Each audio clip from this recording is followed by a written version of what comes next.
Nous revoilà à l'hôtel El Jazair dans le cadre d'une émission que nous consacrons ce soir aux films européens, ou plus précisément au festival dédié donc à cette production donc du Vieux Continent.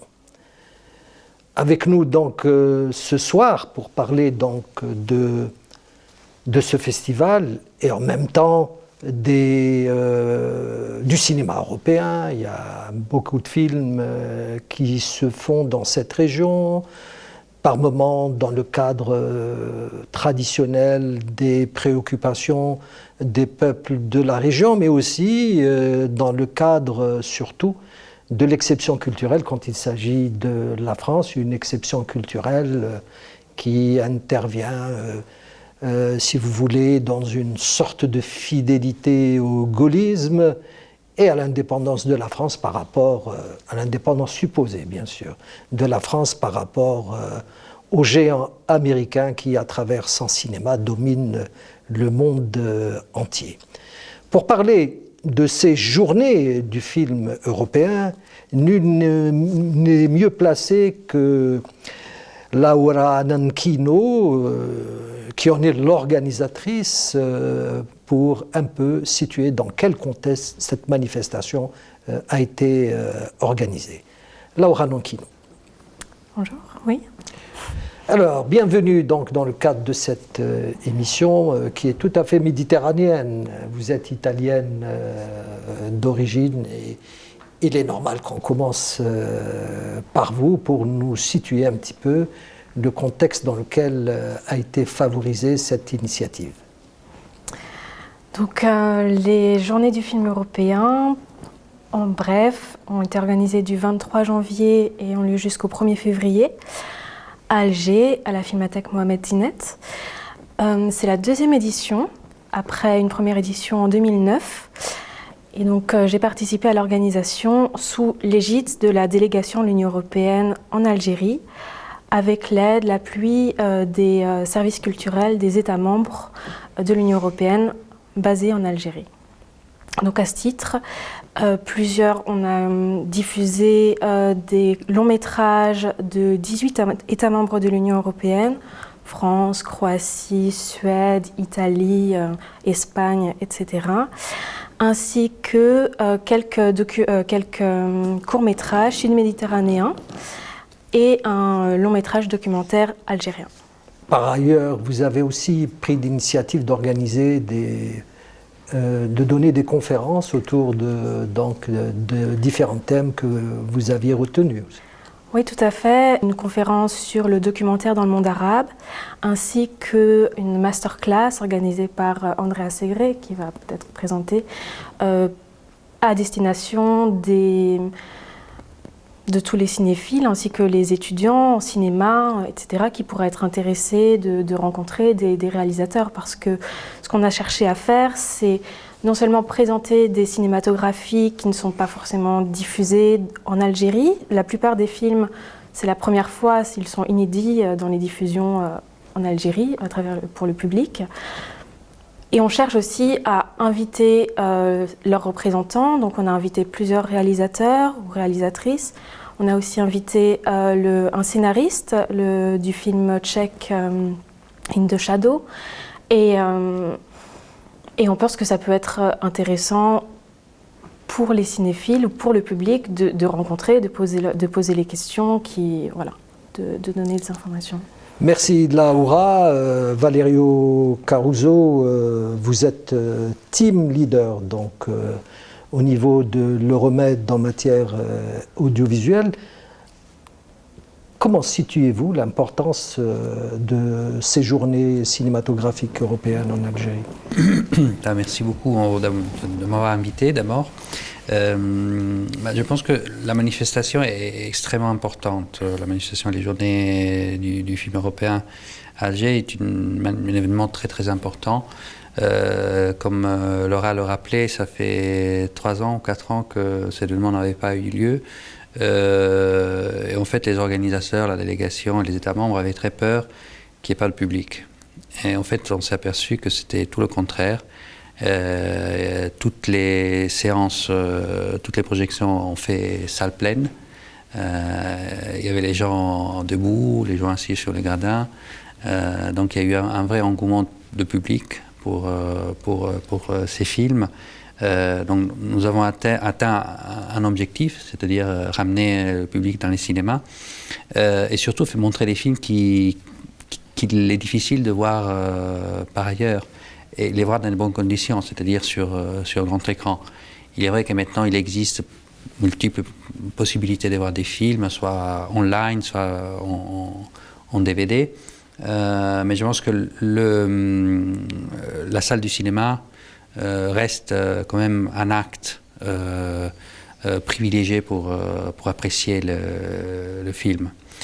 Au-delà de ça, c'est clair que l'objectif de ce festival, c'est de présenter l'Europe, les États membres de l'Union européenne, à travers leur filmographie. Donc les spécificités de chaque pays qui se révèlent à travers les films. Ces spécificités, je dirais, sont assez évidentes. Andrea Segre, un réalisateur italien, a présenté un film, donc La Petite Venise, qui se déroule dans une région en Italie, au nord de l'Italie, à côté de Venise. Et c'est une histoire qui montre un clash entre différentes communautés immigrées en Italie, avec une très forte connotation locale, je dirais. Bon, c'est un film avec un esprit universel, mais avec une connotation locale. Nous avons vu Blancanieves, le film espagnol, qui est la retranscription de la fable Blanche-Neige en Andalousie dans les années 20. Là aussi, c'est une fable universelle, mais qui montre des spécificités très locales. Donc voilà, c'est une variété de cultures que le cinéma offre cette possibilité de présenter une variété, une multitude de cultures différentes. Andrea Segre, donc vous êtes venu à Alger avec un film, La Petite Venise, donc comme le disait si bien notre ami Valerio Caruso, un film dédié donc aux communautés immigrées en Italie. Et l'Italie en compte beaucoup, l'Italie qui est toujours d'actualité avec Lampedusa. Alors, comment a été le contact avec les publics algériens et comment situez-vous l'importance de telles journées cinématographiques européennes? Pour moi, c'est vraiment intéressant de montrer mon film dans des autres pays qui sont à côté de l'Italie et qui vivent l'échange culturel, l'échange aussi de peuples, du mouvement de peuples à travers les frontières. Et alors pour raconter des histoires qui ont à faire avec les rencontres interculturelles, c'est très bien de voyager aussi avec les films et de faire voir les films aussi à des autres cultures. Et ça passe très bien avec ce film-là, La Petite Venise, que c'est, comme Valerio a raconté, une histoire très locale, parce que c'est l'histoire d'une Chinoise qui était forcée à émigrer de la Chine pour donner un futur à son fils, et qui travaille dans un petit bar d'une petite île de la lagune de Venise. Et moi, dans cette petite bar, ça passe une histoire de rencontres interculturelles et de tensions, de conflits aussi interculturels, qui sont des exemples universels, sont des histoires qu'on peut bien comprendre aussi dehors de l'histoire locale, aussi dehors de ce petit bar, aussi dehors de ce petit village, qui est le village où ma mère est née, qui est un village que je connais très bien, que j'aime beaucoup, mais que j'ai cherché de transformer un peu dans un village global, pas dans un village local. C'est un peu une revanche que vous prenez à partir du moment où nous savons que le peuple italien s'est toujours distingué par une volonté de quitter le pays pour aller trouver sa nourriture ailleurs et la grande virée vers les États-Unis en est la plus belle manifestation. Oui, bien sûr. C'est très intéressant ce qui est passé en Italie dans les derniers, on peut dire, 15-20 ans. L'Italie, avant, était simplement un pays d'immigration. C'est ça. Et on a, moi, je pense, 60 millions d'Italiens qui sont émigrés dans le dernier siècle. Mais à partir des années 90, on a commencé à être un pays d'immigration aussi.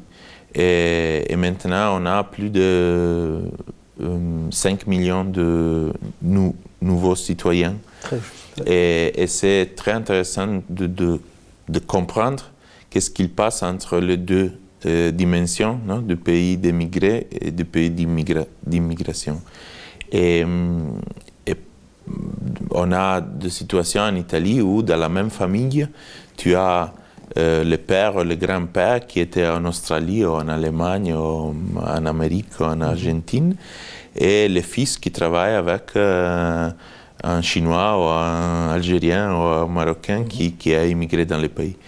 Et ça, c'est une histoire différente dans des autres pays européens qui ont eu aussi des phénomènes d'immigration, mais qui, comme la France ou l'Allemagne ou la Grande-Bretagne, sont toujours liés à l'histoire coloniale du pays. C'est ça, ce sont des pays qui sont rattrapés justement par leur passé colonial. L'Italie a une histoire coloniale qui est très marginale, parce que oui, on a des relations avec la communauté éthiopienne, érythréenne, qui sont été des colonies. Libyenne aussi. Libyenne aussi, mais ne sont pas beaucoup les gens qui viennent de ces colonies.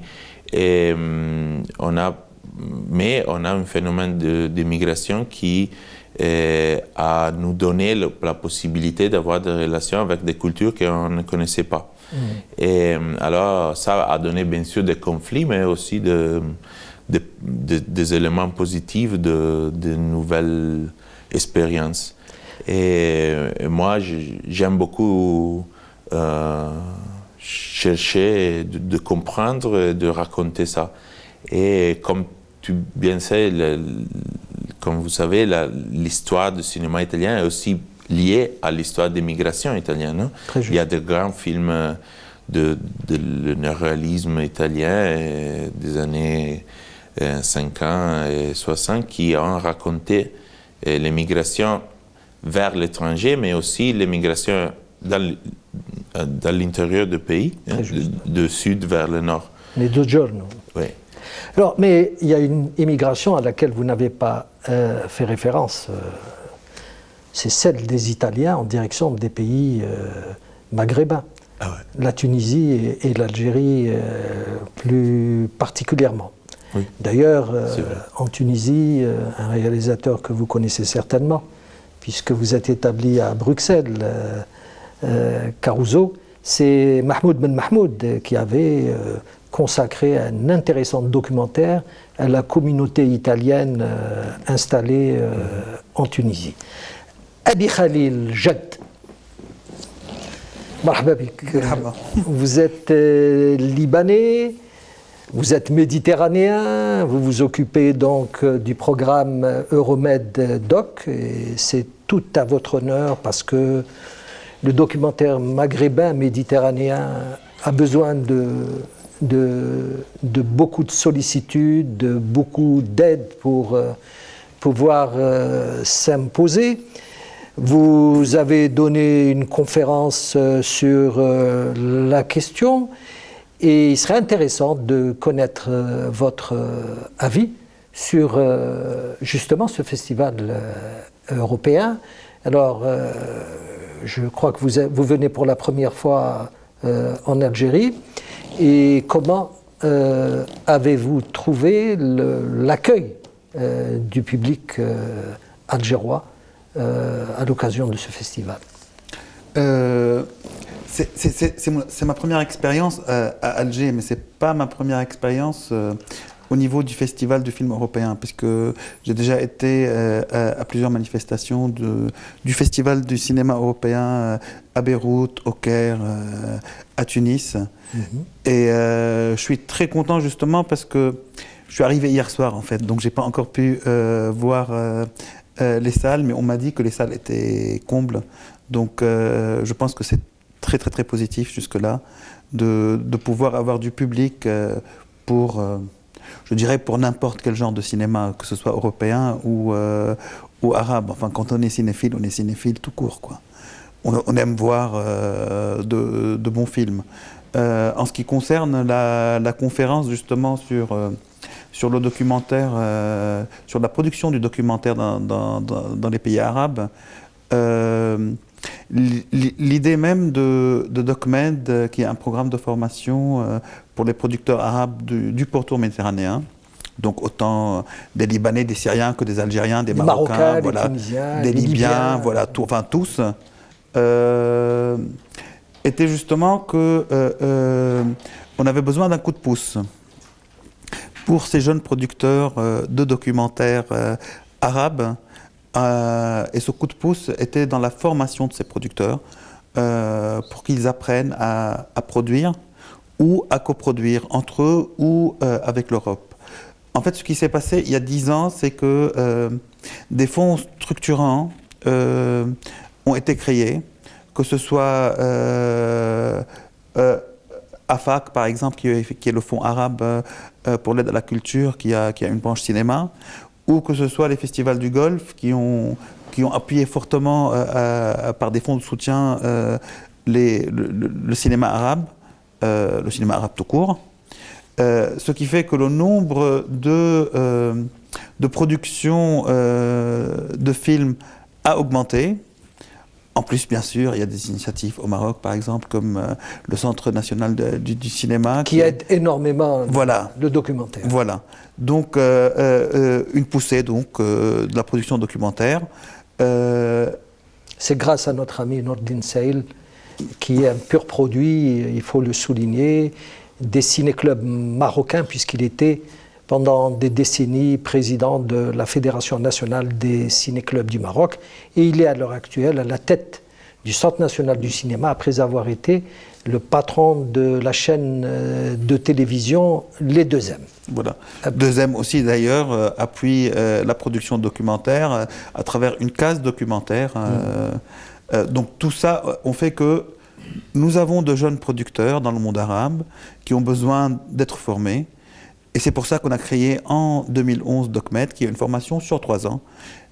On choisit 10 producteurs du monde arabe et pendant 1 an, on fait 3 formations qui se terminent par une rencontre avec les décideurs internationaux et arabes pour qu'ils puissent produire leurs films. Merci Abi Khalil Jed. Je rappelle que vous êtes le responsable du programme Euromed pour ce qui est des documentaires. Alors voilà, donc la première partie de notre émission s'achève. Je nous propose un autre VTR qui va nous donner un aperçu des productions cinématographiques européennes dominantes, parce que c'est ce qui manque à ce festival. Nous avons des films intéressants, il va sans dire, mais les organisateurs n'ont pas poussé leurs efforts plus loin pour nous permettre de découvrir des films plus récents, des films donc qui font le bonheur de nombreux festivals internationaux. À tout de suite.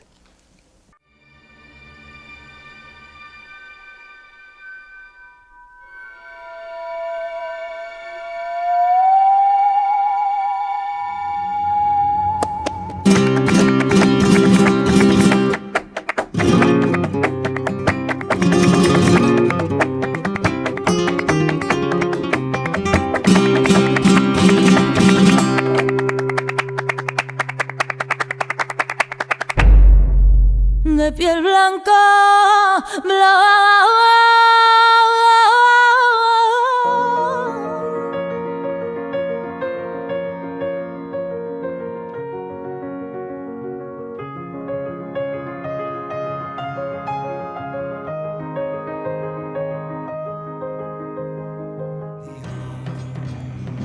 toujours que tu gaspilles dès que je m'absente un instant. Oh, je les ai eus pour presque rien, ils étaient en solde.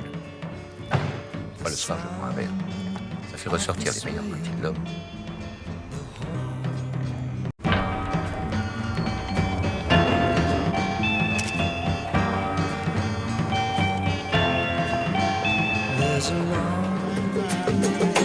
Meta concert, tout le Marvel, anda, tout comme un peu bateau. Eh, monsieur. Ouais. Yeah. Alors, tu t'as pas ce soir, non? Chef, la zone répétée.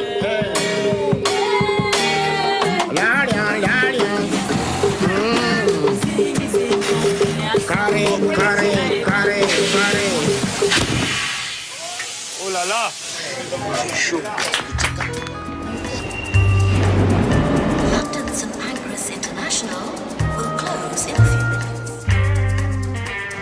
Bonjour, j'ai une enquête pour la RATP, c'est une dizaine de questions à vous poser simplement. Profession? Prof d'histoire. Moi je fais de la socio. Je fais ma thèse ici. C'est quoi votre sujet de thèse? C'est la gare.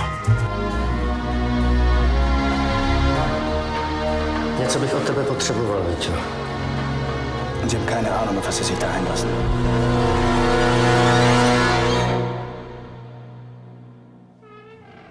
Přebíráme případ Kirsch. Kdo vám dovolil sát na mý věci? Tohle jsem našla ráno. Wozu ist dein Vater Gunther gekneift? Ja. Wozu ist dein Vater gut, der tot ist? Kdo tady? Kdo vás poslal? A nós nos convinha que falasse. A outros havia de convir mais o silêncio, que só a morte poderia com segurança guardar.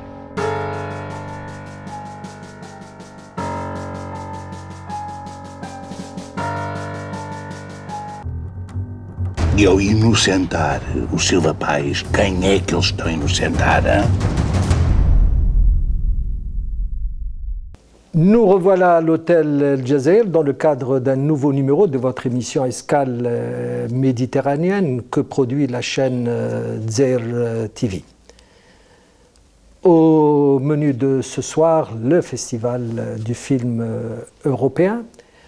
Nous avons avec nous donc des représentants du comité d'organisation de cette manifestation. Ils sont italiens pour la plupart. Il serait intéressant de porter à leur connaissance que de grands cinéastes italiens ont séjourné dans cet hôtel.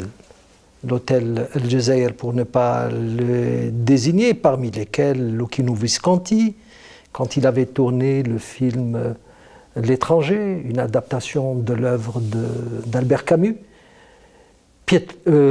J'allais parler de Pietro Germi, que j'adore comme cinéaste, mais je voulais tout simplement parler de Gillo Pontecorvo, qui a signé La bataille d'Alger, Lion d'or, de la Mostra de Venise à l'époque.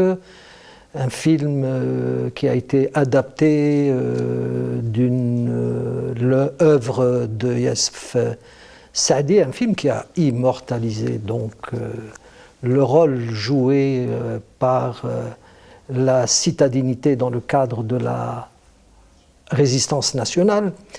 Bien sûr, il y a Alberto Lattuada qui était là, donc, et de nombreux grands acteurs italiens, parmi lesquels Marcello Mastroianni, pour ne citer que ce talentueux interprète. Alors, nous revoilà pour parler cette fois-ci du cinéma européen, quelque peu malmené dans ses bases par le cinéma dominant américain. Pendant que certains pays européens crapahutaient au niveau de certaines colonies, les Américains avaient élaboré des plans très importants qui consistaient à dominer le monde, non pas par la force, mais par une autre force, celle du cinéma, du 7e art en l'occurrence, puisque un ministre américain avait déclaré à l'époque, en pleine guerre contre le Vietnam, que ce que peut faire un film américain, aucune force au monde ne pourra le réaliser par la violence. Et il n'avait pas tort, puisque les goûts des publics ont été façonnés de telle manière que ce cinéma devienne dominant et que ce cinéma s'impose dans de nombreux pays européens jusqu'à faire disparaître les cinématographies locales. Une exception cependant est née en Europe, elle est symbolisée par la décision de la France au nom de l'exception culturelle, une exception qui faisait en sorte que des films nationaux puissent être soutenus, défendus, aidés à la production. Et c'est ainsi que le cinéma français a gagné sa bataille contre les Américains, puisque les salles françaises ne désemplissent pas et la production donc, de ce pays continue donc à connaître de beaux jours. Il ne sera pas pour autant facile aux autres cinématographies donc, de tenir le coup, et c'est fort malheureusement que nous assistâmes à un recul effarant d'un cinéma que les Algériens chérissent tant, à savoir celui italien, symbolisé à l'époque par le néo-réalisme, un cinéma qui nous renvoie à notre image, puisque de nombreuses similitudes existent entre les peuples d'Italie et d'Algérie. L'histoire y est pour quelque chose, puisque nous avons été présents en Italie pendant des siècles, à l'époque des Arlabides, et que par ailleurs, les Romains étaient présents donc en Algérie pendant 7 siècles. Donc beaucoup de choses nous rapprochent, et ce n'est pas sans raison que je voudrais qu'on revienne justement à travers cet état de lieu sur ce cinéma, qu'est-il devenu entre-temps, mais aussi sur l'exemple donné par la France en matière d'exception culturelle. Valerio Caruso, je rappelle que vous êtes team leader donc, au niveau d'un programme de l'Union européenne pour l'audiovisuel. J'aimerais bien connaître votre avis sur la question. Merci beaucoup. Vous avez parlé de la France et de l'exception culturelle. C'est vrai que la France est le pays en Europe qui a la cinématographie la plus forte, mais ce n'est pas la seule. Il y a d'autres cinématographies qui sont également très, très fortes, très importantes, notamment la cinématographie italienne.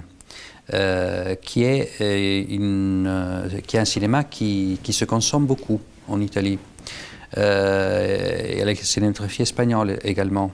Il y a des parts de marché consistants pour un produit national. C'est-à-dire les Italiens vont au cinéma regarder les comédies et les films italiens. Les Espagnols font de même. Donc il y a beaucoup de pays dans lesquels il y a une composante importante de cinématographie nationale. Mais pas en matière d'aide. Tous les pays européens, la plupart des pays européens ont des systèmes d'aide performants. Donc le système français que vous avez évoqué a été dupliqué, copié, adapté dans de nombreux pays européens. C'est vrai que la France reste le pays dans lequel il y a plus d'aide dans tous les secteurs, à partir du scénario, l'aide au scénario, l'aide à l'écriture, l'aide au développement, l'aide à la production, l'aide à la diffusion, à travers des mécanismes assez complexes. Par exemple, tous les chaînes de télévision doivent verser une partie de leur chiffre d'affaires à l'État, au CNC, au Centre national de la cinématographie, un fonds qui alimente l'industrie audiovisuelle. Chaque ticket qui est vendu en France, pour chaque ticket, il y a une taxe qui est payée, qui est 1% ou 2%, je crois, qui est remis au Centre national de la cinématographie. Donc il y a une énorme cagnotte d'argent qui sert pour l'industrie audiovisuelle. Mais d'autres pays ont des fonds assez conséquents, en Italie. En Espagne, malheureusement, avec la crise que vit en ce moment, il y a une diminution très forte. L'Allemagne a beaucoup de fonds. Donc l'Allemagne, c'est un État fédéral. Chaque Länder, chaque État a des fonds très importants. Plusieurs millions d'euros sont investis en Allemagne.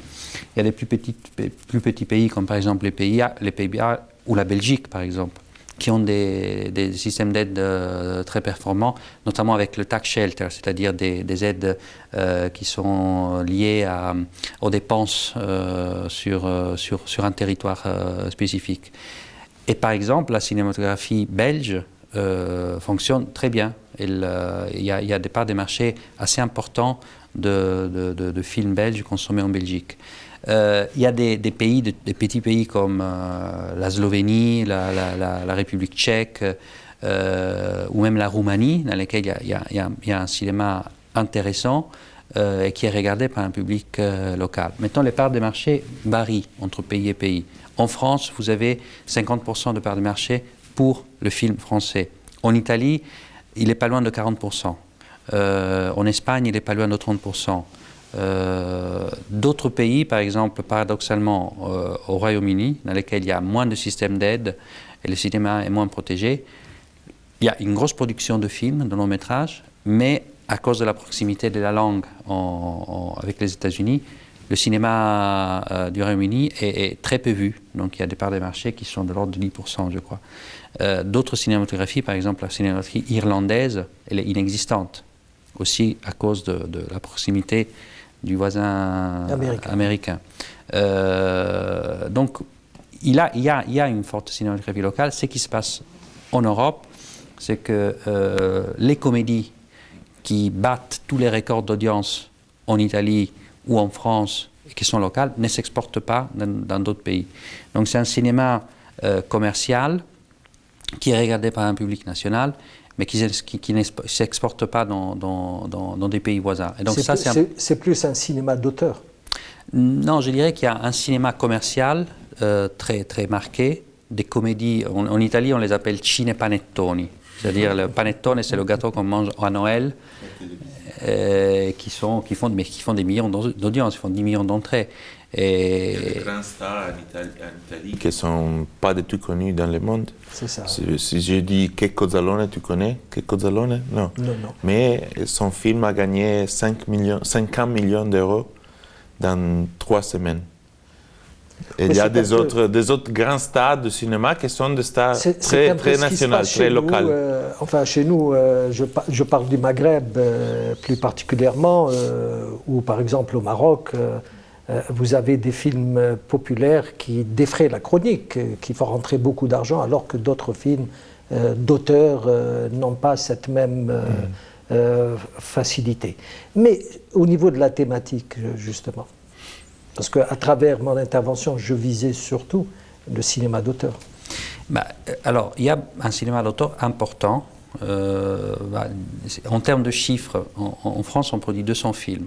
Il n'y a pas de 200 films qui sont montrés dans les salles. En Italie, on est 120, 130 films par an. C'est énorme. 130 films par an, mais il y en a très peu qui sont vus. Donc une petite partie, c'est des comédies qui font un box-office phénoménal, et les autres, c'est des films d'auteur très intéressants, qui sont distribués un peu en Italie et qui ont une bonne distribution internationale. Voilà. Ça, c'est la chose un peu bizarre, non? Que les films qui ont les grands box-office à niveau national n'ont aucune distribution internationale. Et de films, par exemple, mon film en Italie a eu 100 000, 120 000 spectateurs, peut-être un peu plus, mais était distribué dans 45 pays pendant le monde. L'autre film que je parlais, ou des autres films, ont, je ne sais pas, 4, 5, 6 millions de spectateurs en Italie, mais ils n'ont aucune distribution internationale. Ça, c'est vraiment une situation particulière qui vivent toute la cinématographie nationale européenne de ce moment.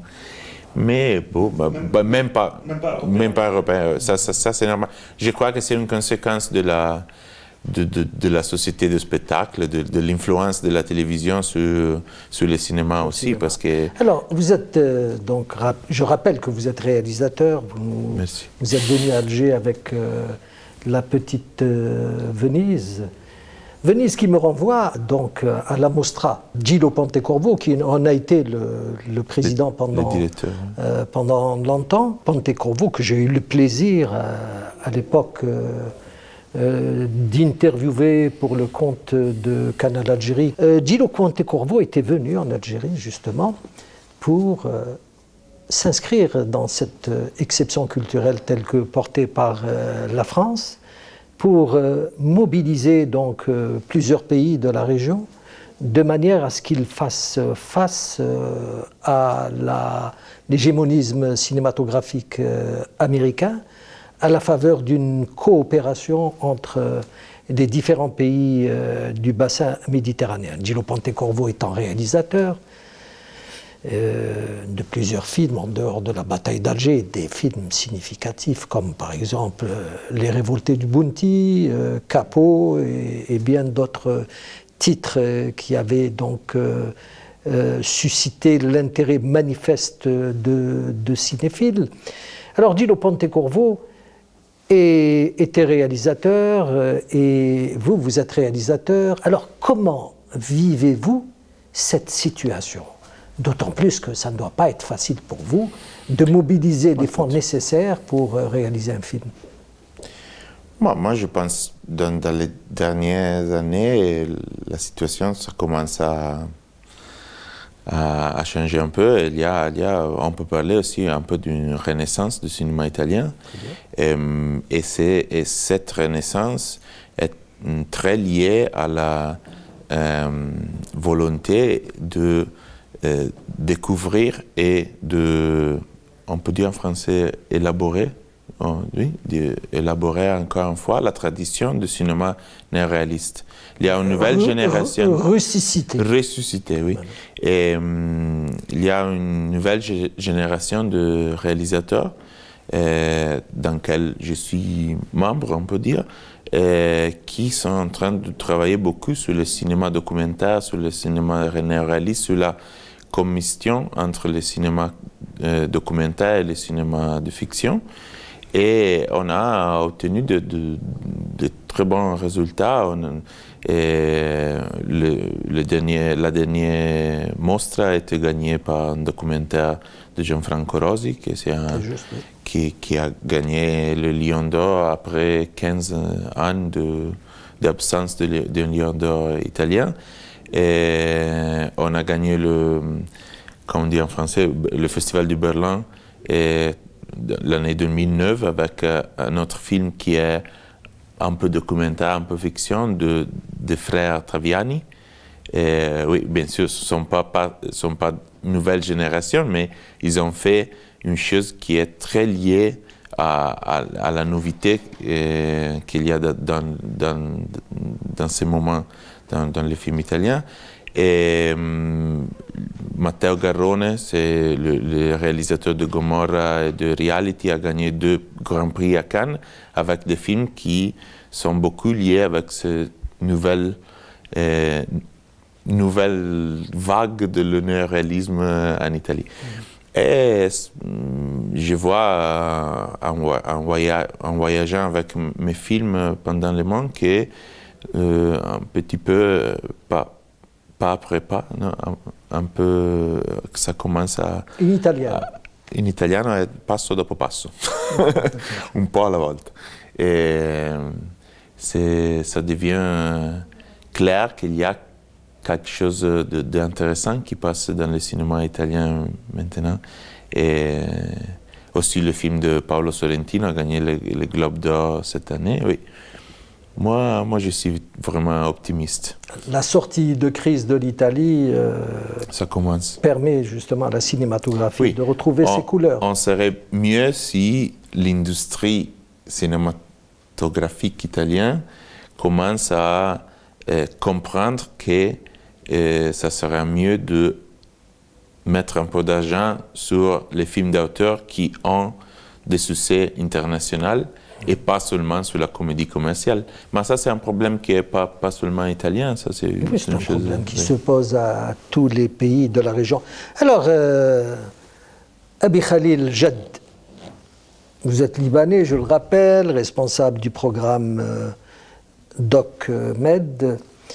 Vous avez à cœur donc les films arabes, les documentaires arabes, mais aussi méditerranéens. Et il serait intéressant d'avoir votre avis votre sentiment, si vous voulez, sur justement ce cinéma européen et sur cette expérience impulsée par la France, parce qu'il faut lui rendre hommage à ce niveau-là. C'est un pays qui sert d'exemple à tous les autres pays du continent et même en dehors du continent.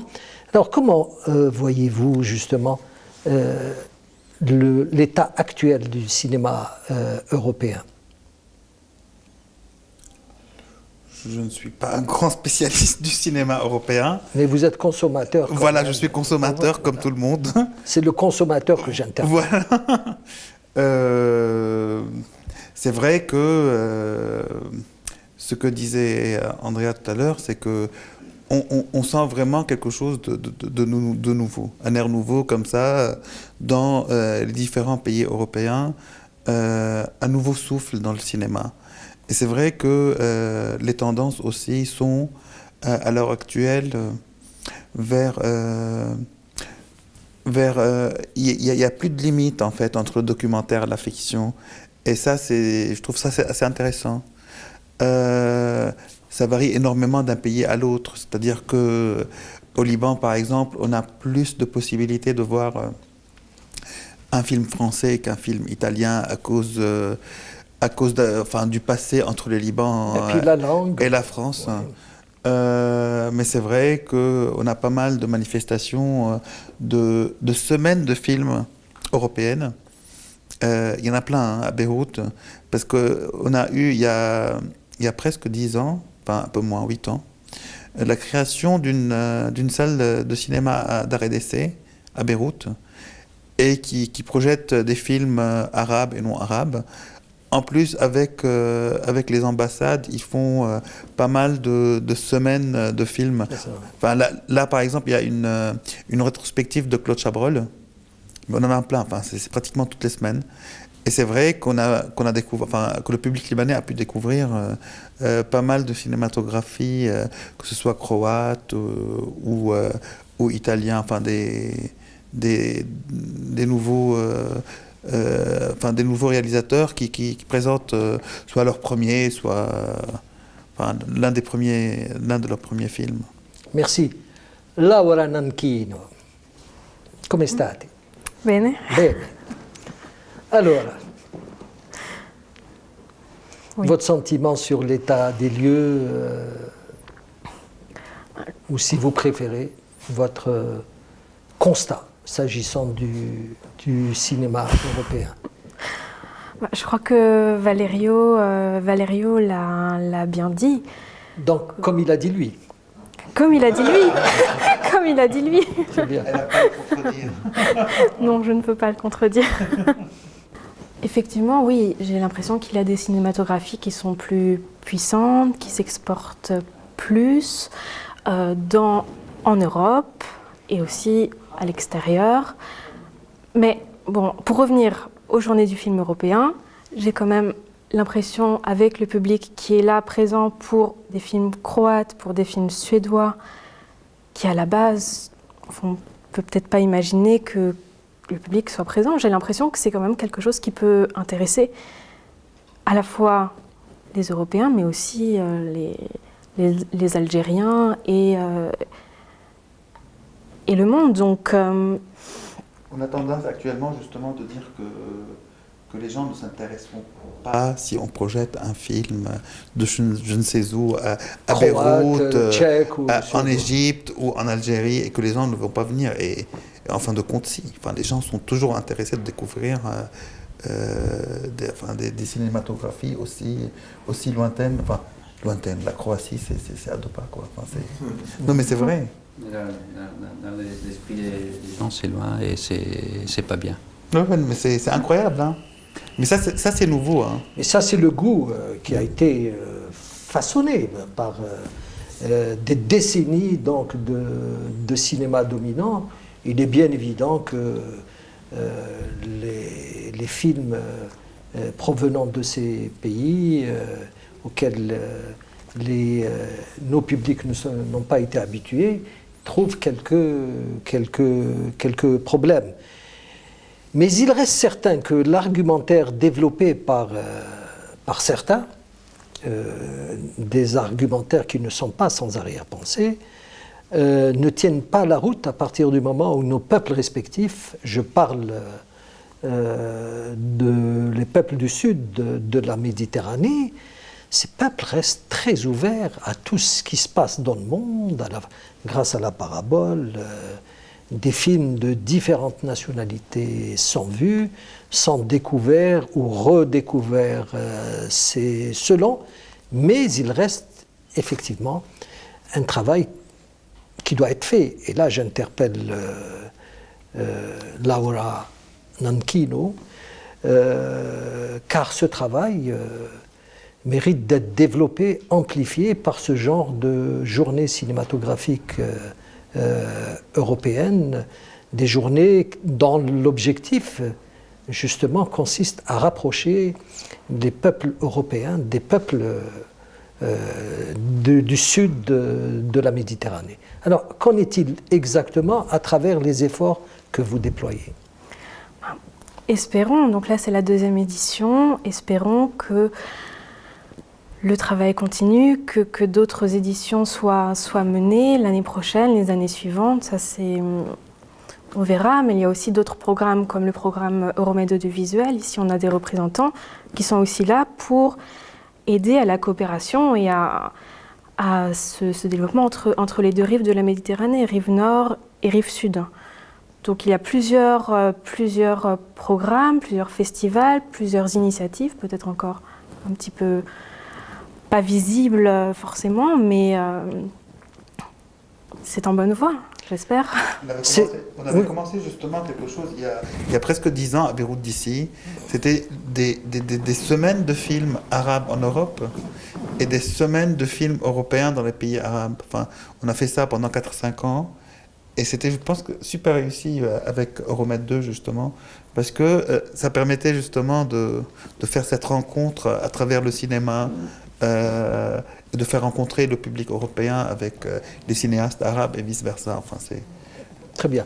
Mais il y a un reproche qui est fait par les Algériens, justement, au Festival du film européen, c'est le fait que des films connus, parce que n'oubliez pas que l'Algérie est un pays très ouvert depuis très longtemps. Savez-vous qu'à la veille de la colonisation, on parlait 22 langues à Alger. Donc il y avait 22 communautés de destin qui vivaient dans une sorte d'entrelac fondateur. Et il est bien évident que le peuple algérien étant un peuple particulièrement curieux, très au fait de ce qui se passe dans le monde, aspire quand même que dans le cadre d'un festival comme celui-ci, ils puissent découvrir des films récents, des films médiatisés en présence des réalisateurs, des acteurs, etc. Bon, parce que, bien sûr, le rêve est permis à chacun de nous, et il est bien évident que le spectateur, quand il est dans une salle obscure, il voudrait que son univers soit illuminé par des réalisateurs, de grandes actrices et acteurs européens. Alors, avez-vous prévu quelque chose pour l'avenir, de manière à ce que ce festival puisse être efficient? Surtout que la distribution cinématographique en Algérie ayant quelque peu reculé, les Algériens n'ont que cette seule possibilité de découvrir des films récents. Bon, là, ce que je peux dire par rapport à cette édition, c'est qu'on a essayé, le directeur artistique de ces journées du film européen, qui est Giorgio Gozzetti, un Italien aussi, qui est directeur des Venice Days, du Festival de Venise. On a choisi vraiment pour tous les goûts. Il y a à la fois, oui, quelques documentaires, comme le film Suédois Palme, mais il y a aussi des films populaire, grand public, le film français Les Saveurs du Palais sur la cuisinière et l'histoire de la cuisinière du président de la République François Mitterrand. On a aussi d'autres films comme Quartet de Dustin Hoffman qui représente le Royaume-Uni. on a vraiment essayé d'en avoir vraiment pour tous les goûts, pour tous les publics, des films qui font pleurer, des films qui font rire, des films qui font réfléchir, etc. Pour une prochaine édition, ça je ne peux pas encore en parler, on verra. Merci. Peut-être un mot de la fin pour vous permettre de vous retirer, surtout que vous êtes appelé donc à vaquer à d'autres occupations. Merci beaucoup de nous avoir accueillis. Je pense que les journées du film européen Alger étaient un succès. Nous avons eu une variété de films très différents, des films à succès, des films d'auteurs. Le public est au rendez-vous, c'est ce qui était important. Andrea. Vive l'Algérie, vive l'Europe, vive le cinéma. Merci madame. Donc mademoiselle, monsieur, je nous donne rendez-vous à tout de suite, juste après avoir visionné ce VTR, et avec votre permission, nous allons faire en sorte que Andrea Segré et Valerio Caruso puissent nous quitter, de manière à recevoir cette fois-ci un autre invité, un Algérien, Hachmi Zertal, un Don Quichotte, quelque part, un producteur-distributeur qui essaye par tous les moyens de réconcilier l'Algérien avec la distribution cinématographique. A tout de suite. Bonsoir Ismaël. Bonsoir. Bienvenue à Alger. Merci. La Chine est encore loin, est un film qui a beaucoup voyagé. Aujourd'hui il est à Alger. Quel est votre sentiment quant à cette projection? Bien, ce film est projeté dans le cadre du Festival du film européen. C'était une manière aussi, je pense, pour les organisateurs d'introduire un film algérien parmi la sélection des films européens. Je trouve que c'était intéressant en tout cas que la Chine soit dans ce cadre-là, parce que en même temps, je pense que l'ensemble des autres films sont plutôt dans les films de fiction, les films qui ont été sélectionnés pour le Festival du film européen. Et c'est intéressant que finalement, presque le seul documentaire soit un documentaire algérien. Ça prouve que finalement, que le documentaire est un film aussi, et qu'il s'introduit, et qu'il arrive à trouver aussi sa place parmi les films de fiction. Donc ça, c'est déjà, je trouve, un bon point. Le second point, ce qui est intéressant, c'est que ça permet aussi au public algérien de le découvrir, pour ceux qui n'ont pas pu le voir, puisqu'on a pu quand même le sortir. On l'a sorti en 2010 au niveau international et en France, et on voulait faire une sortie simultanée en Algérie, ça n'a pas été possible, et le visa d'exploitation, on a pu l'avoir que 2 années plus tard, donc on a fait une sortie très peu de temps d'ailleurs à la Cinémathèque algérienne, dans la salle de la Cinémathèque algérienne, donc il y a eu un public aussi qui était là, etc. J'ai eu l'impression que la salle était pleine cette fois, que petit à petit les choses se font, que le spectateur aussi donne finalement de l'importance et de la place au documentaire.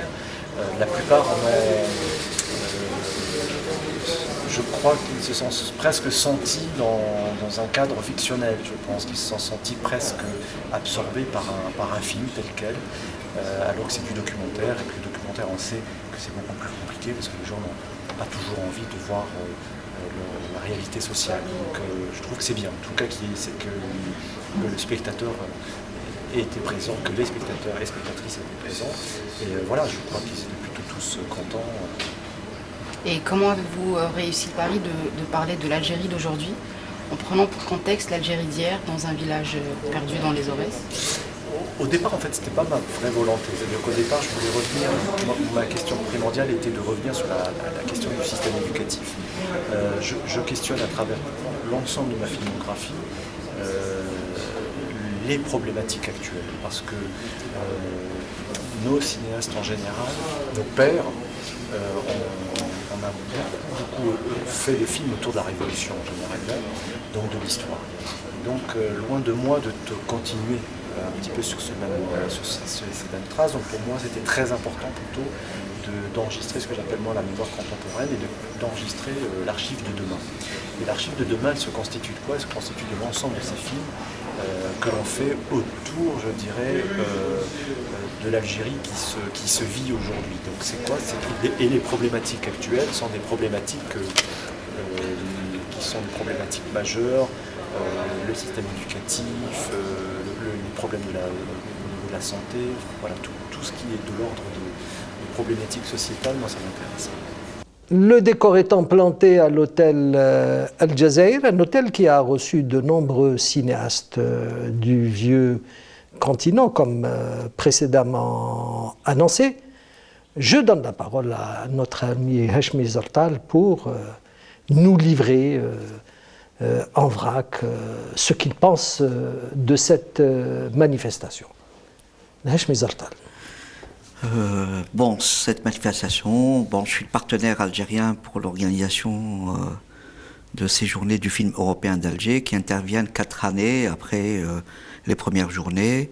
Une coupure, bien sûr, si on peut dire bénéfique, puisque, en tout cas, cette deuxième édition se fait avec pas moins de 18 pays, et donc 20 longs métrages, et à côté de cela, une sélection de courts-métrages de la rive sud de la Méditerranée.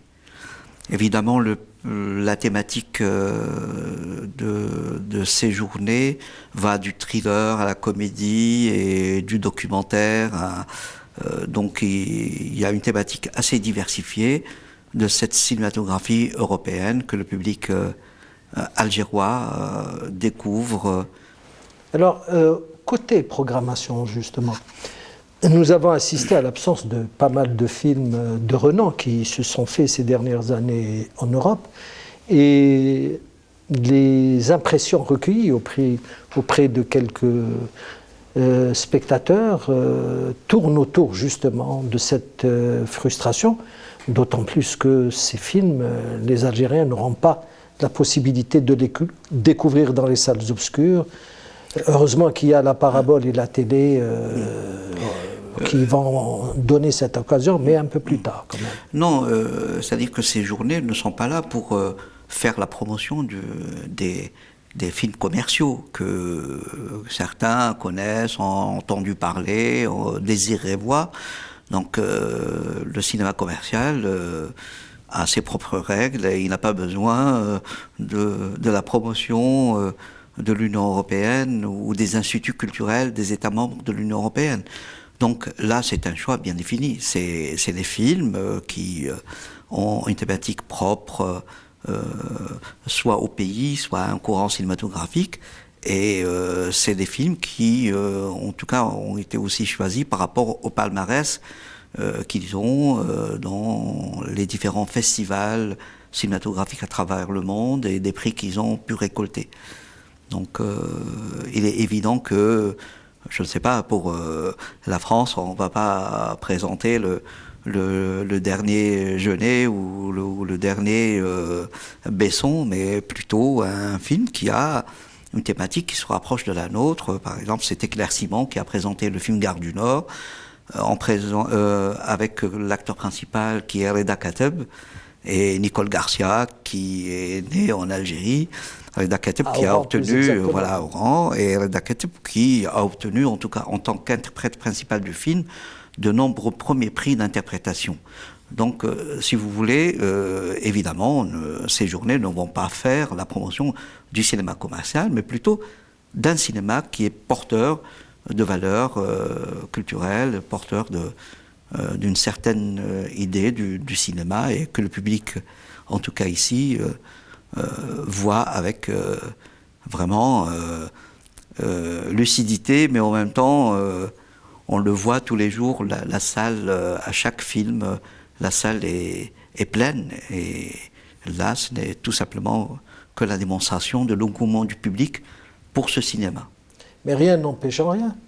Et il reste certain que des films d'auteurs de renom n'ont pas eu donc la possibilité d'être programmés dans le cadre de cette manifestation. Pour preuve, il y a le documentaire italien qui a été primé à la Mostra de Venise récemment. Là, il faut savoir aussi que c'est un choix très difficile. Il faut un film par pays. Et des fois, il faut opter. Et le directeur artistique Giorgio Ghesetti, qui était l'ex-directeur des Venice Days, qui est italien, qui connaît bien Venise, s'il a opté pour pour la petite Venise par rapport à l'autre. Bon, c'est vraiment difficile, mais on est obligé de trancher. C'est un film par pays. Bon, pas plus.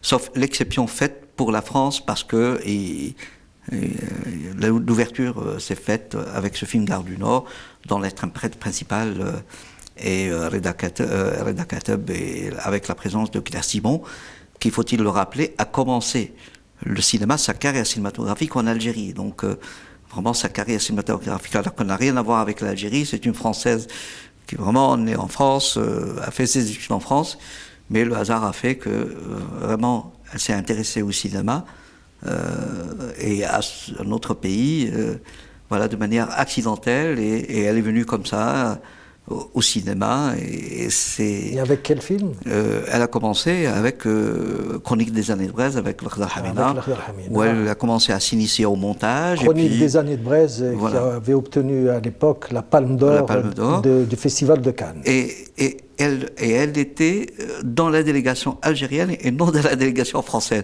Donc, pour dire que, voilà, l'exception, pourquoi il y a 2 films français, pas plus.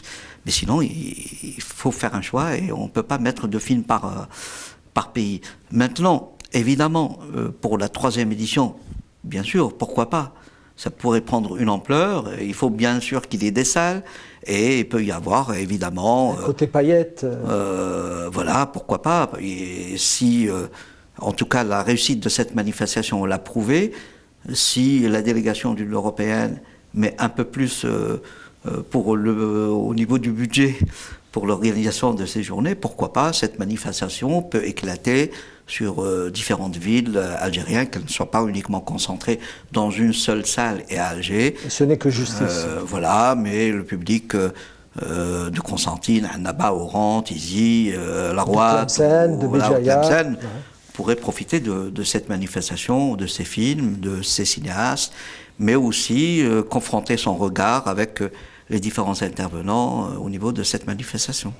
Et le distributeur que vous êtes là ne se sent pas quelque part frustré Ah ben, écoutez, je suis tout le temps frustré, mais c'est parce que j'ai envie de montrer plusieurs films au public algérien, mais bon, mais il faut garder...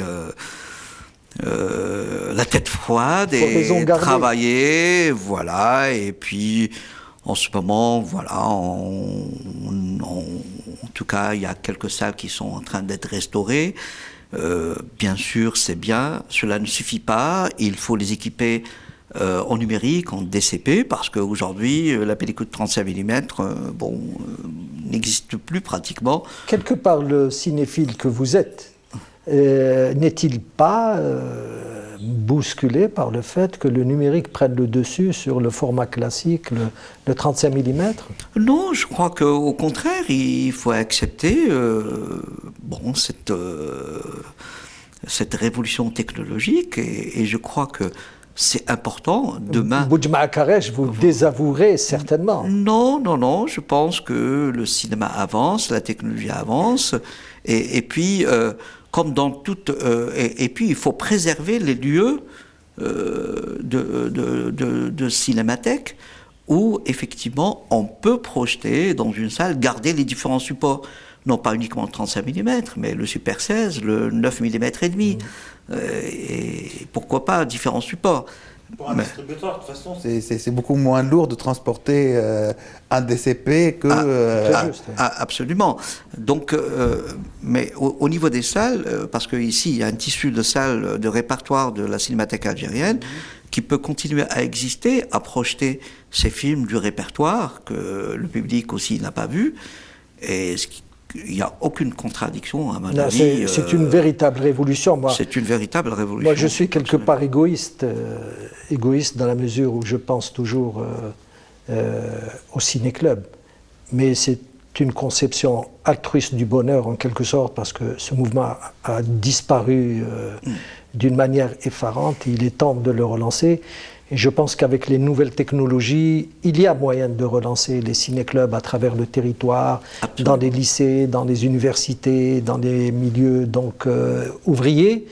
Et je pense qu'il y a lieu pour nous, Et nous avons une responsabilité historique très importante. Nous avons été à la tête des ciné-clubs pendant des décennies. Nous nous sommes retirés pour que le Témoin soit repris par d'autres, mais apparemment ça crapahute et il serait intéressant que nous puissions utiliser ces nouveaux moyens pour porter la culture cinématographique dans les villages agricoles, un peu partout à travers le pays, là où les gens ont besoin de culture cinématographique et de divertissement aussi, parce que le cinéma, c'est le spectacle, c'est la culture et c'est un moyen de promotion de l'être humain.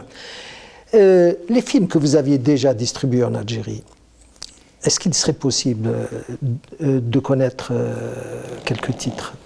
Oula, bon, j'ai quand même jusqu'à maintenant distribué 120 films, 120 titres.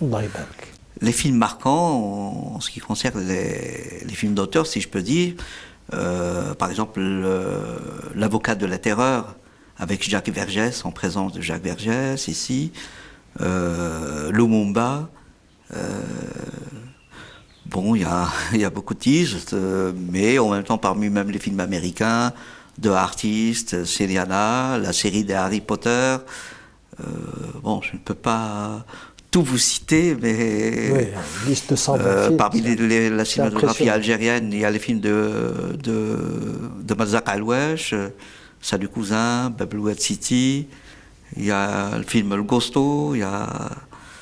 Donc c'est assez diversifié, voilà. Très bien. Alors, c'est Abi Khalil Jad. وراني نتكلم جد. Nous avons pu avoir un aperçu donc, de quelques documentaires qui ont été présentés dans le cadre de ce festival, parmi lesquels La Chine est encore loin, du réalisateur algérien Melk Ben Smaïl, un talentueux documentariste, convient-il de souligner.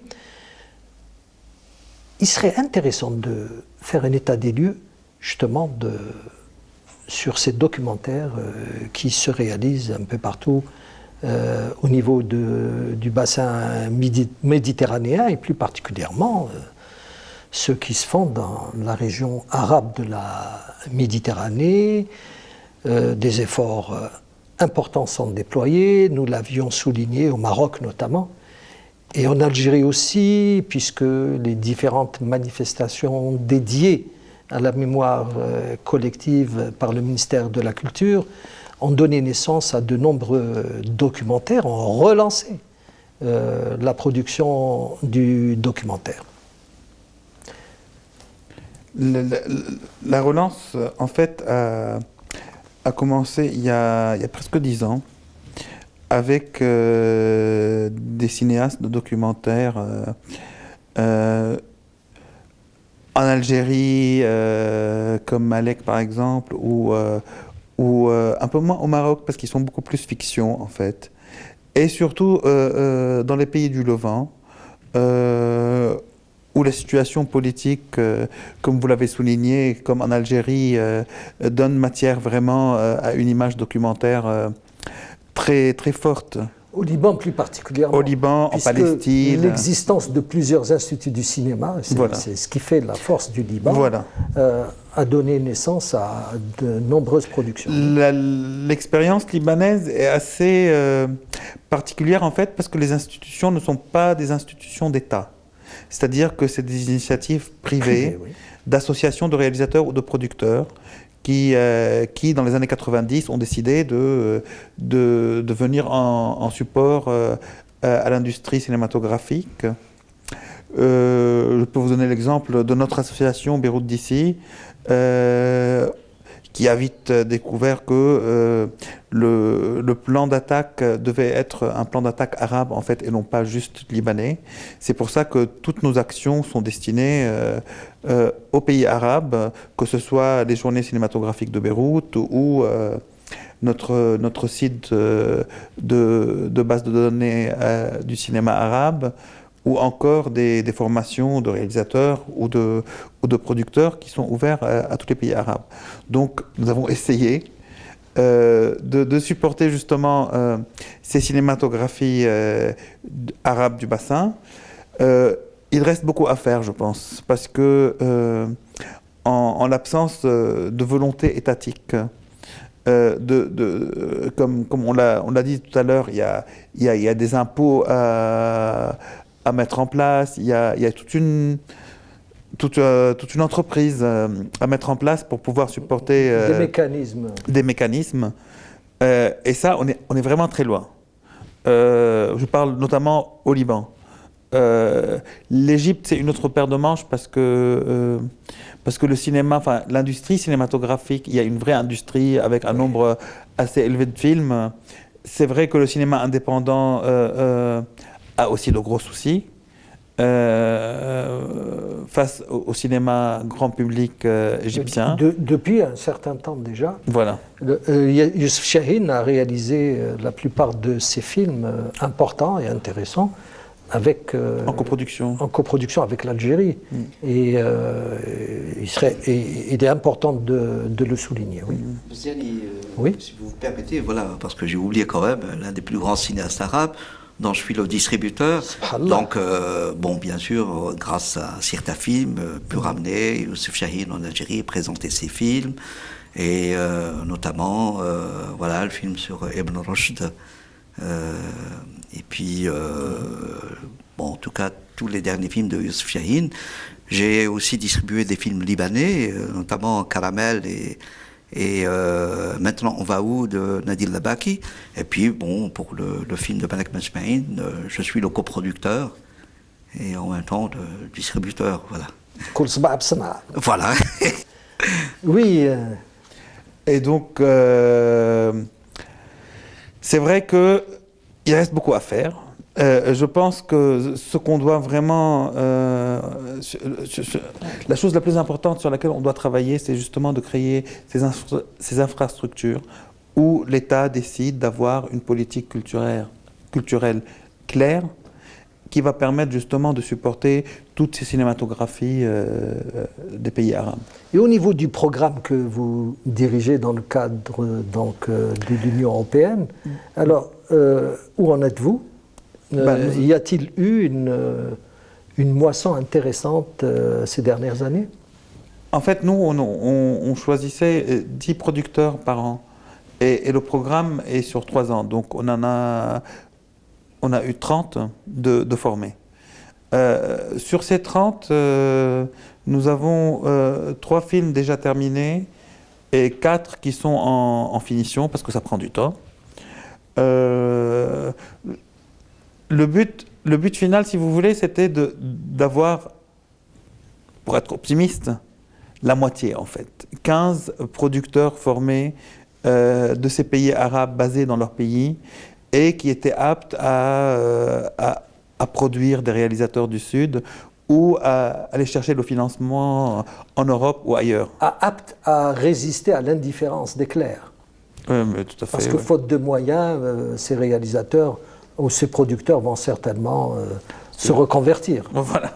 Non, mais ce qui est possible, en fait, maintenant, et c'est assez important, enfin, c'est important de souligner, c'est que c'est possible de produire un film avec les fonds arabes.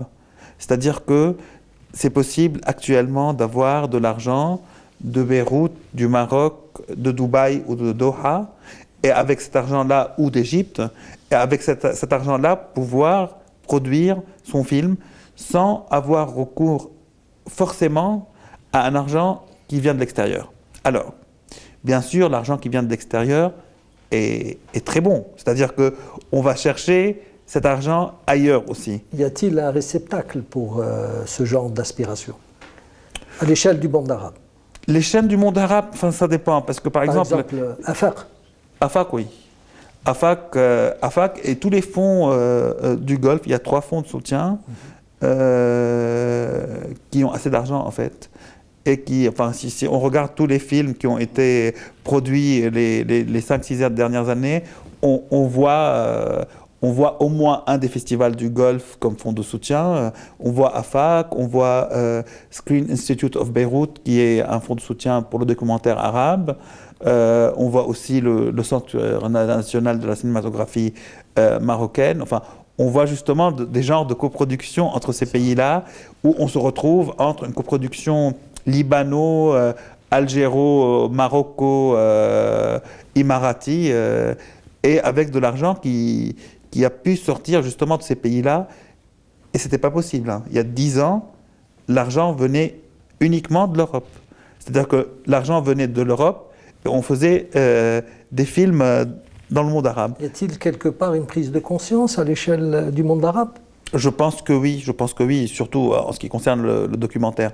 Un éveil de l'importance justement de cette forme documentaire, de cette expression. Pourquoi le documentaire uniquement? Est-ce que parce qu'il ne pose pas quelques problèmes, parce qu'il fait moins appel à une prise de position d'un réalisateur donné?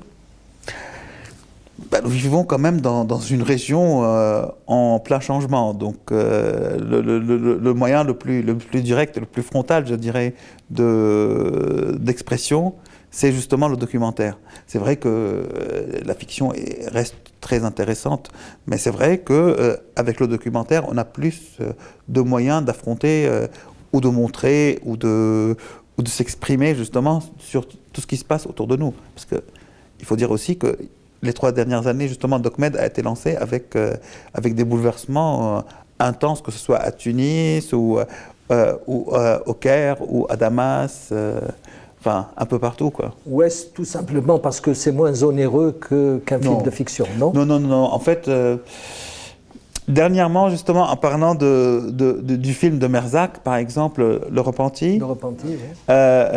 On n'est pas très loin des budgets de documentaires, hein. C'est-à-dire que les budgets actuels de fiction avec les moyens numériques, justement, les nouveaux moyens numériques... Oui, mais là, parce qu'il y a un choix délibéré du réalisateur qui, faute de moyens, a abandonné les mécanismes propres au 35 mm pour abonder dans la réalisation numérique. Mais je pense que la faute de moyens, on manque tous de moyens. Donc c'est une façon aussi de réinventer justement nos budgets avec les moyens de bord et non pas se dire voilà, je vais faire des films avec 3 millions alors que je ne vais pas les avoir. Donc c'est aussi être réaliste et travailler avec les moyens de bord. Et si on regarde justement quelques exemples là, je donnais un exemple d'un grand nom, mais même les jeunes, il n'y a pas assez de différence entre le budget entre un long métrage documentaire ou de fiction. On parle entre 100 000 et 300 000 pour les deux, donc on n'est pas très loin. Pas très loin. Merci. Alors, Laura Nanchino, je vais peut-être vous déstabiliser, hein. Allez-y. Je vous avertis. Alors, en règle générale, dans ces festivals du film européen qui se déroulent au sud de la Méditerranée, on a l'impression qu'on nous renvoie notre image, puisque au niveau de la programmation, on constate qu'il y a énormément de films provenant donc de la région. Des films qui sont le fait de réalisateurs maghrébins, arabes, un peu moins aujourd'hui, puisque à travers le deuxième festival du film européen, nous avons constaté que l'Europe était bel et bien présente. Alors, est-ce qu'il vous est possible justement de nous situer la problématique? Est-ce pour faire plaisir donc au peuple de la région, ou est-ce parce que derrière ces productions il y a l'apport de l'Europe, notamment au niveau des financements? On a présenté effectivement des films européens purs, mais on a aussi fait une sélection. Ahmed Bejaoui a fait une sélection de courts-métrages sud-méditerranéens, de Jordanie, de Palestine, d'Algérie. On a 2 courts-métrages algériens, Égypte, etc. On a vraiment... L'objectif, c'est aussi de montrer la coopération entre l'Union européenne et la région sud-méditerranéenne, en l'occurrence l'Algérie. Donc on a voulu montrer un petit peu tout. Évidemment, c'est les journées du film européen. Donc on a montré des films européens, on a cherché à montrer des films qui ne soient pas... Un peu plus cette fois-ci, contrairement à la précédente sortie. Oui, évidemment. Évidemment. Mais j'ai l'impression qu'il y a eu d'autres semaines ou journées du film européen au Maroc, en Tunisie, en Jordanie, etc. Et à chaque fois, on présente des films européens, mais on essaye de présenter aussi des choses de la région. Il y a quelques mois, en Jordanie, ils ont fait... c'était un sorte de concours de court-métrage jordanien avec des prix gagnés. On essaye aussi de faire participer la population et de faire participer la région pour qu'ils s'approprient un petit peu leur cinématographie dans une sorte d'échange. Je ne suis pas tellement convaincu par la réponse, mais que voulez-vous? C'est la Quel est votre sentiment à ce propos? Parce que bon, quand je me déplace pour voir des films dans le cadre d'un festival européen, je m'attends toujours à trouver des films européens, alors que les films algériens, j'ai toute la latitude de les découvrir dans mon propre pays ou ailleurs à l'occasion des festivals. Bon, effectivement, pour un festival, oui, mais ce n'est pas un festival, c'est des journées du film européen à Alger. Donc c'est différent. Enfin. Voilà, non, donc c'est différent. Hadj Moussa. Non, quand même, Sibziani, vous êtes quand même quelqu'un qui a... Vous avez fréquenté les festivals, les journées, les rencontres, voilà. Les rétrospectives. Voilà, tout. Donc, non, c'est des journées du film européen. Et puis comme l'Algérie accueille, voilà, ces journées, bon, donner de la visibilité à de futurs grands cinéastes qui réalisent voilà, documentaires, courts-métrages. Ils n'ont pas la possibilité d'être vus par le public. Par exemple, le vendredi dernier, en tout cas, il y a eu une sélection de courts-métrages, un court-métrage libanais, tunisien, marocain et algérien. Je peux vous dire que toute la salle était là, elle le voyait pour la première fois. Donc, si vous voulez profiter de ces journées du film européen, où on s'attend qu'il y a un public quand même important qui n'a pas l'habitude d'aller au cinéma, de venir voir des films. C'est-à-dire pour injecter des films qui n'ont pas été vus par le public autochtone. Voilà, et qui ont eu des prix au niveau international. Par exemple, comme L'île de Amin Sidi Boumediene, qui a eu le grand prix Festival d'Abu Dhabi, le film de Anish Aad, Le Hublot, aussi beaucoup de films au niveau international, et qui restent pas du tout vus au niveau national. Donc c'est l'occasion aussi de donner, du fait de la présence d'un public nombreux à ces journées, la possibilité aussi de découvrir des films qui font 5 minutes, 10 minutes, c'est pas beaucoup, et qui ont eu une audience au niveau international. Et ce sera les futurs aussi cinéastes qui vont faire la cinématographie algérienne ou la cinématographie libanaise, marocaine, tunisienne, etc. Voilà. Le mot de la fin? Le mot de la fin, venez nombreux voir les films européens, mais en même temps, allez quand même faire un effort pour aller voir les films sur grand écran. Et rien ne saurait remplacer la salle obscure. Voilà. Et là, c'est quelque part un hommage que nous rendons à notre ami Boujma Karesh, qui était, je le rappelle, l'ancien directeur de la Cinémathèque algérienne, qui a joué un rôle très important dans la promotion du cinéma universel et dans la découverte du cinéma africain et arabe, de la même manière qu'elle a beaucoup aidé le cinéma algérien à avoir la dimension qu'il a. C'est Abi Khalil. Pardon, si oui. Et en même temps, puisque nous sommes dans cet hôtel aussi de la Jazair, que Youssef Chahine, puisque vous parliez de Boujma Karesh et le travail de la cinémathèque vis-à-vis du cinéma africain et du cinéma arabe, et Chahine, à chaque fois qu'il sortait un film, il venait bien sûr le présenter en Algérie, parce qu'il reconnaît que c'est l'Algérie qui l'a aidé à créer Misr Film, et notamment aussi au moment où il y avait passé des moments très difficiles, l'Algérie a pu coproduire, en tout cas donner la possibilité à des films de Chahine d'exister. Et c'est l'hôtel Jazair, c'est l'hôtel qu'il préférait le plus.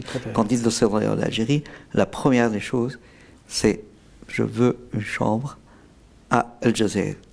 Et excusez-moi si je peux le dire aujourd'hui, et il y a toutes les photos, même de petites stars, et il n'y a pas la photo de Youssouf Chahine dans cet hôtel. De toutes les manières, nous allons faire en sorte que Hachmi Zartal nous ramène la photo de Youssouf Chahine pour que nous puissions l'accrocher au niveau de cet hôtel. Monsieur Hammamouche, directeur général, qui est un homme très proche de la culture et des arts, se fera certainement le plaisir donc de réaliser donc ce vœu de cinéphile. C'est Abi Khalil. Le mot de la fin. Je voudrais vous remercier. Je suis très heureux d'être à Alger pour cette semaine, enfin ces journées du film européen. Je pense qu'il y a beaucoup encore à faire. On parlait justement avec Hachemi hier entre nos pays, déjà entre le Liban et l'Algérie, qui se ressemblent énormément. Voilà, entre nos pays arabes et en collaboration avec l'Europe peut-être. Je vous remercie infiniment. La shukra al-wajib. Laura Nankino. Moi aussi, je vous remercie. Je suis très contente que les journées du film aient eu leur public. Et j'espère que le public algérien continuera à aller voir des films grâce à des distributeurs comme par exemple Hachemi. Et voilà, j'espère que tout continuera.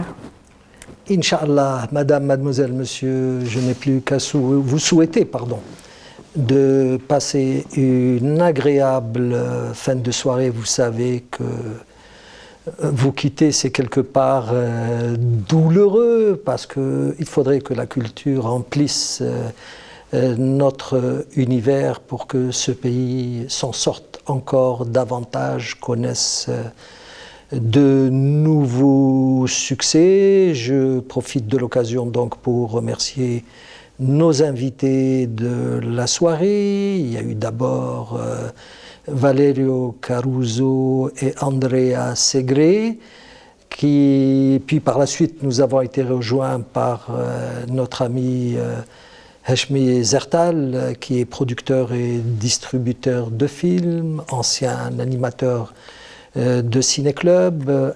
Abi Khalil Jed, qui est libanais, donc qui a la charge du documentaire au niveau d'Euromed, et enfin Laura Nankino, qui est organisatrice de ces journées du film européen. Au revoir.